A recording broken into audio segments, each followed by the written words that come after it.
अस्सलाम वालेकुम दोस्तों, क्या हाल है आप सबका। आई होप आप सब खैरियत से होंगे, ठीक ठाक होंगे। दोस्तों, आज की इस मुख्तसर सी वीडियो में मैं आपको बताऊंगा कि हम किसी भी इलेक्ट्रॉनिक ट्रांसफार्मर, जैसे कि ये आपको नज़र आ रहा है, इसकी प्राइमरी और सेकेंडरी वाइंडिंग को किसी मल्टीमीटर के ज़रिए कैसे आइडेंटिफाई कर सकते हैं, कैसे चेक कर सकते हैं।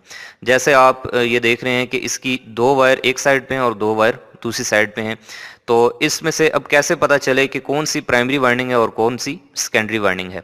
तो हम मल्टीमीटर से इसको कैसे चेक करेंगे, चलिए सीख लेते हैं। तो इस वक्त मेरे हाथ में एक स्टेप डाउन ट्रांसफार्मर है, इलेक्ट्रॉनिक ट्रांसफार्मर है। तो अगर मैं इसका सिंबल ड्रॉ करूं तो वो कुछ इस तरह का बनेगा कि आप जानते हैं कि ट्रांसफार्मर में एक साइड पे जो है वो उसकी एक वाइंडिंग होती है और दूसरी साइड पे दूसरी वाइंडिंग। तो अब ये एक स्टेप डाउन ट्रांसफार्मर और आप देख सकते हैं कि इसकी ये वाली जो साइड है, इस साइड पे टर्न्स ज़्यादा हैं और दूसरी साइड पे जो इसकी लो वोल्टेज साइड है वहाँ पे इसकी जो टर्न्स हैं वो कम हैं।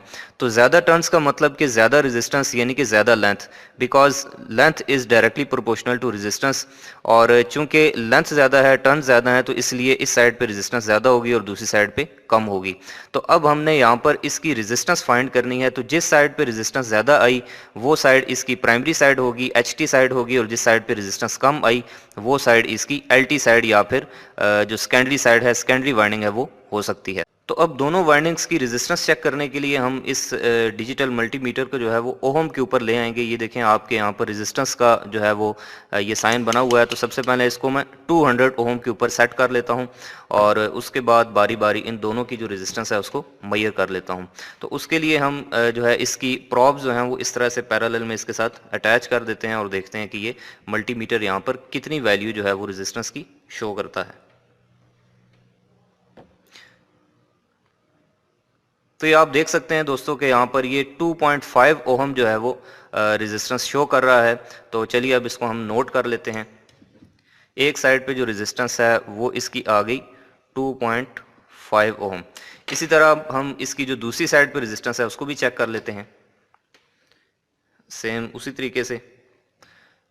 तो अब आप देख सकते हैं कि यहाँ पर जो मीटर है वो 1 शो कर रहा है। तो इसका मतलब है कि अब हमें इसकी रेंज जो है वो यहाँ से इंक्रीज करने की ज़रूरत है। तो ये पहले 200 ओहम पे था, तो अब इसको हम 2000 ओहम के ऊपर सेट कर लेते हैं और अब बिल्कुल वही प्रोसेस जो है वो रिपीट कर लेते हैं। तो यहाँ पे दोस्तों आप देख सकते हैं कि ये 488 ओहम शो कर रहा है। इसका मतलब है कि इस साइड पे जो इस ट्रांसफार्मर की रेजिस्टेंस है वाइंडिंग की, वो 488 ओहम है। तो इसको भी यहाँ पर हम नोट कर लेते हैं। तो अब देखिए दोस्तों कि इसकी ये जो साइड थी, जिस साइड पे रेड वाली वायर्स हैं, ये इसकी ज़्यादा रेजिस्टेंस वाली साइड है, यानी कि ये साइड है, यानी कि इसकी प्राइमरी वाइंडिंग है। इसको हम R1 कह सकते हैं और ये है 488 ओहम। और जो दूसरी साइड थी इसकी ये वाली साइड, इस साइड पे चूंकि टर्न्स कम है और टर्न्स कम होने की वजह से लेंथ कम है और लेंथ कम होने से रेजिस्टेंस कम है और वो 2.5 ओम है। तो इसीलिए हम कह सकते हैं कि इसकी ये जो साइड है ये प्राइमरी साइड है और ये जो दूसरी साइड है ये इसकी सेकेंडरी वाइंडिंग है। ट्रांसफार्मर की वाइंडिंग्स को आइडेंटिफाई करने का दोस्तों ये सिंपल तरीका है कि आपने दोनों साइड पे रेजिस्टेंस मेजर करनी है।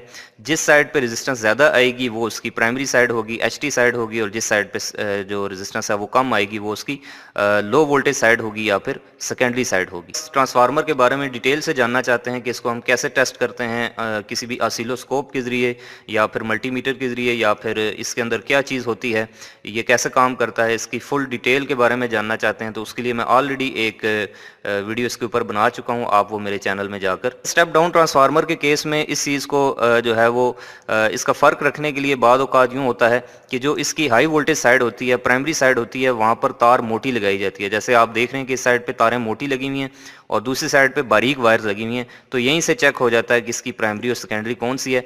लेकिन बाद औक़ात ये होता है कि दोनों साइड्स पे जो है वो एक जैसी वायर लगी होती हैं। तो अगर इस तरह का जो है वो सूरत हाल हो तो फिर उस केस में आप जो है वो किसी भी डिजिटल मल्टीमीटर के थ्रू रेजिस्टेंस मेजर करके उसकी वाइंडिंग्स को आइडेंटिफाई कर सकते हैं। उम्मीद करता हूँ दोस्तों आपको आज की वीडियो समझ आ गई होगी। तो अगर आपकी वीडियो पसंद आई है तो आप इसको लाइक करें और अपने दोस्तों के साथ शेयर करें।